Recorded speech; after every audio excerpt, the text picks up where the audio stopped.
Hello everyone, and welcome back to Let's Play Mega Man X3. In the first episode, we took care of the introductory stage, defended Maverick Hunter Base. Then we followed up by going through Blizzard Buffalo stage, picking up a couple of things, and taking him out. In this episode, we are going to start off with Toxic Seahorse.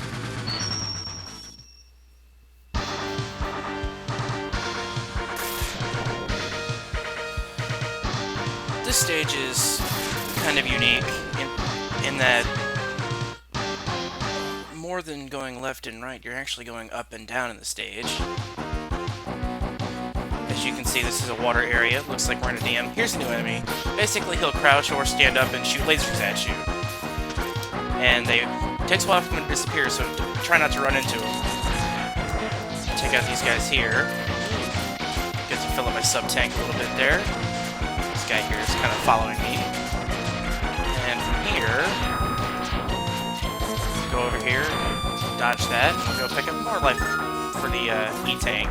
Don't dash straight up, you don't need to do that. Take this guy out. More free health.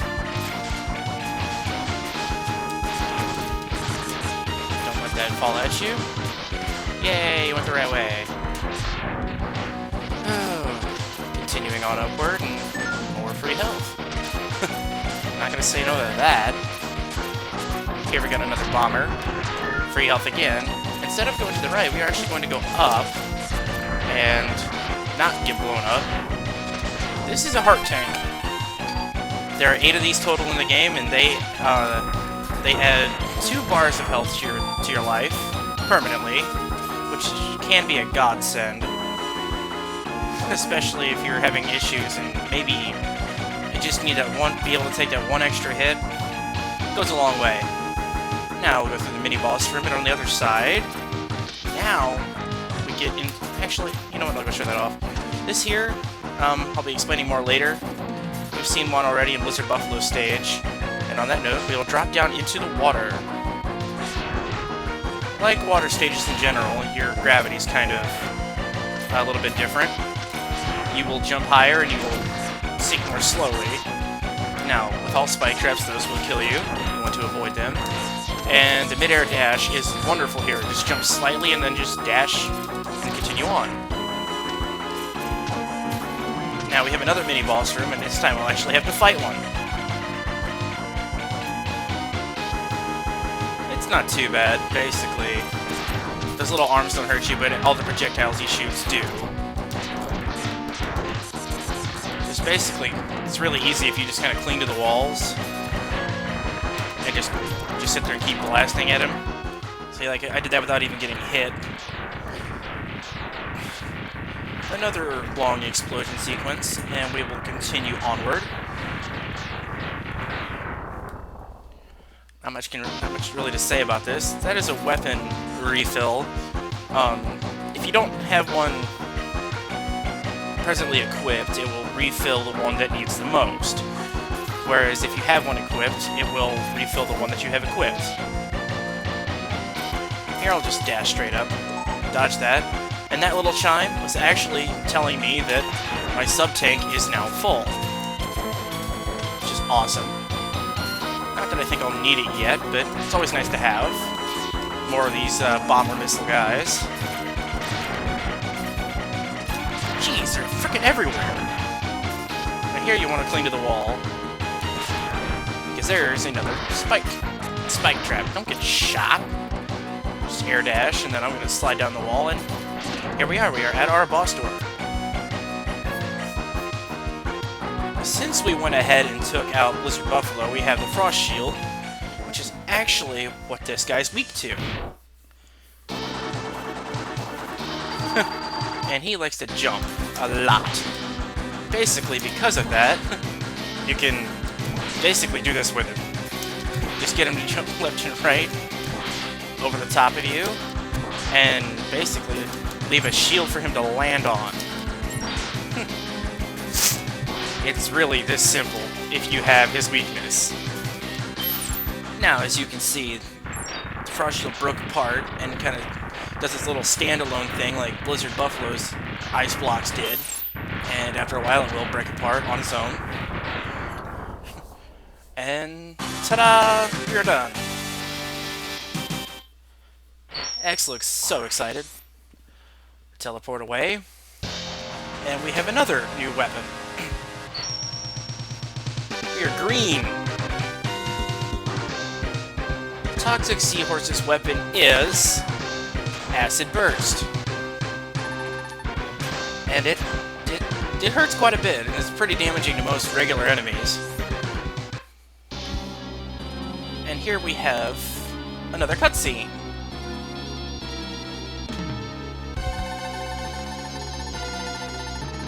I'm not going to read this, I'll just leave it up long enough for you guys to.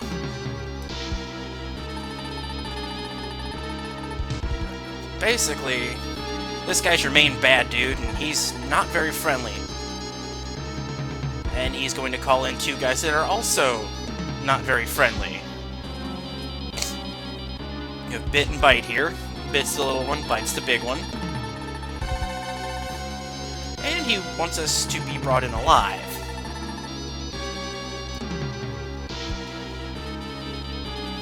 And they run away. And then another guy comes in. If you played Mega Man X, you should know who this guy is. If not, I'm not going to spoil it. Ooh, and this is some, not so friendly chatting back and forth with each other. And Dr. Doppler is kind of a jackass. What a name. Mysterious Maverick.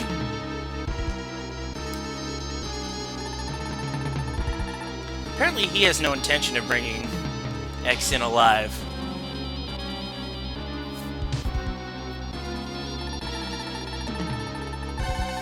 And Doppler's basically whatever.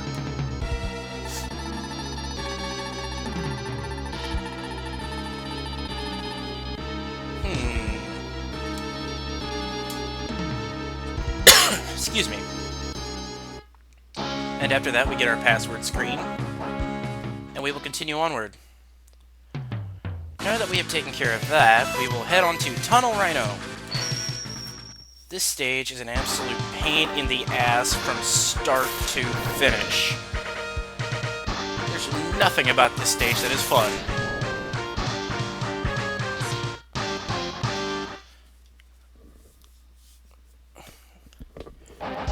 It's an underground stage that is basically one big death trap. And these guys drop giant boulders on you and then drop down themselves. Where upon landing, they will basically just frickin' sit there and launch missiles at you almost instantaneously. Now this guy here basically just impedes your path. You can either shoot them that way, or I'll encounter another one eventually. It's a much easier way to deal with them. Pull out your frost shield, and preferably don't miss. And it just takes one shot. Those there don't actually hurt you. Basically the sludge falling down, but they do drag you down. And in a case like this, it will drag you into a spike pit, and you will die. Here we pick up E-Tank number 2. Hey! Don't do that! Yay! Hey look! Weapon energy! Now we will continue on through the mini-boss door. Oh, hello! Here we have Bit. These are the mini-bosses I was referring to earlier. Welcome, X. I am Bit. And that's all I'm going to say about him. This guy looks really small and agile, and it's exactly what he is. Don't do that, Kyle. Stop failing. You're failing already. Stop that!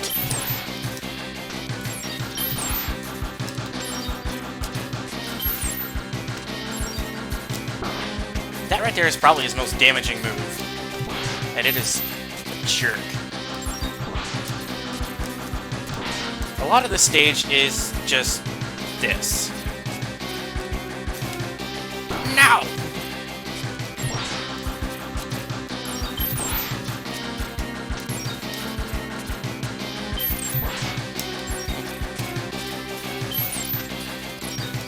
No.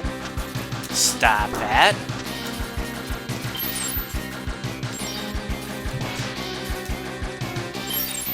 Ah, okay. I actually took him out on the first try that time. Yeah, his weakness, if you want to call it that, is the Frost Shield. It makes this whole entire battle much, much easier. And he's basically now commenting on how our special abilities are superior and unreal. Now that we've taken him out, we can continue onward. Goodbye, Bit. And onward. Onward we go. Now we'll go ahead and... I just tried to blow myself up. And again, I missed. Can something please drop health? I kind of need bad... Oh, hey, look, there we go. My prayers have been answered. Take him out. Get the large life up.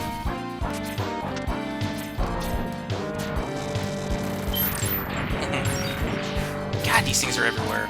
And falling boulder. And rolling boulder. And boulder we can't take down yet. And here we continue, another rolling boulder. Jesus, leave me alone!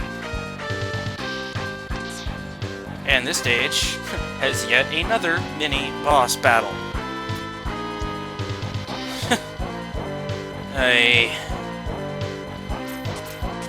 Stop. Why won't these things just leave me? Oh, this is not what I wanted to do. Hey, I got it unscathed-ish. I am not doing very well here. Stop charging at me. Like with Blizzard Buffalo, if you're actually attached to the wall when he rams it, you will get knocked down. You want to avoid that. He hurts. Basically, all you gotta do is just sit here and keep doing this. Not much to it. And eventually he will go down.